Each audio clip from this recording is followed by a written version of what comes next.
নমস্কাৰ এই মুহূৰ্তত অসমৰ প্ৰত্যেকগৰাকী জনসাধাৰণলৈ দিবলৈ লৈছোঁ ডাঙৰ খবৰ। যিসকল মানুহে নতুনকৈ নিজৰ নামখন ভোটাৰ লিষ্টত অন্তৰ্ভুক্ত কৰিব বিচাৰে আৰু যিসকল মানুহৰ নাম আগতীয়াকৈ ভোটাৰ লিষ্টত অন্তৰ্ভুক্ত হৈ আছে সেইসকল মানুহে ভিডিঅ'টোত ক্লিক কৰিছে যদি অনুগ্ৰহ কৰি ভিডিঅ'টো স্কিপ নকৰি প্ৰথমৰ পৰা শেষলৈ চাই থাকিব, কিয়নো চৰকাৰৰ ফালৰ পৰা আহি গৈছে এখন ডাঙৰ আপডেট।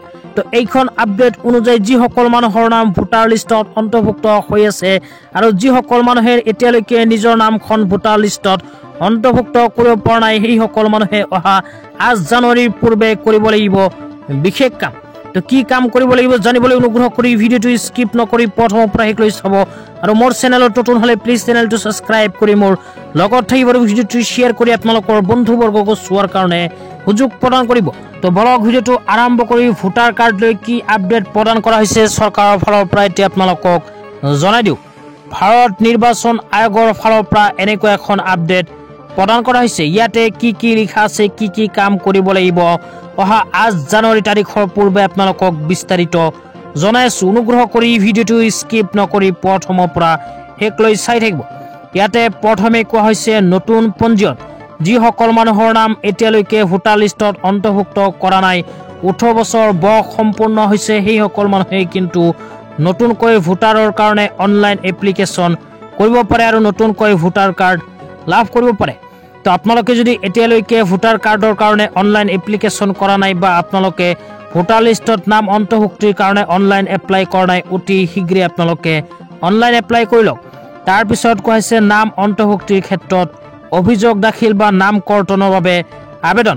তো যিসকল মানুহে নাম কৰ্তন কৰিব বিচাৰে সেইসকল মানুহেও কিন্তু অহা 8 জানুৱাৰী তাৰিখৰ পূৰ্বে কৰিব লাগিব আবেদন। তাৰপিছত 3 নম্বৰত কোৱা হৈছে স্থানান্তৰ তালিকাত কোনো বিৱৰণৰ শুধৰণি।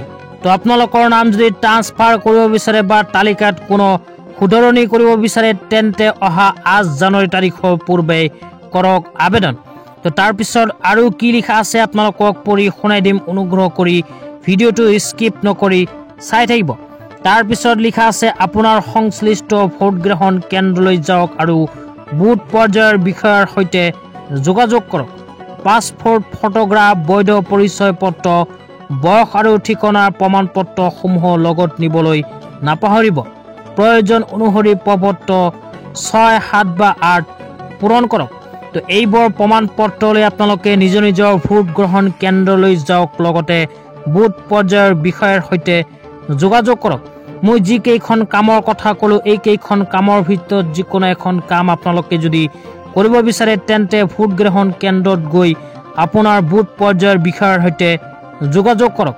তাৰপিছত কিন্তু ইয়াতে প্ৰপত্ৰ দাখিলৰ অন্তিম তাৰিখৰ কথা কিন্তু স্পষ্টভাৱে কোৱা হৈছে। ইয়াতে কোৱা হৈছে প্ৰপত্ৰসমূহ দাখিল কৰাৰ শেষ তাৰিখ 8/1/2024। তো আপোনালোকে অহা 8 জানুৱাৰী তাৰিখৰ পূৰ্বে এই কেইখন কামৰ ভিতৰত যিকোনো এখন কাম কৰিব পাৰিব, অন্যথা 8 জানুৱাৰী পাৰ হ'লে কিন্তু আপোনালোকে কৰিব নোৱাৰিব। চৰকাৰৰ ফালৰ পৰা কিন্তু আবেদনৰ অন্তিম সময়সীমা বান্ধি দিয়া হৈছে।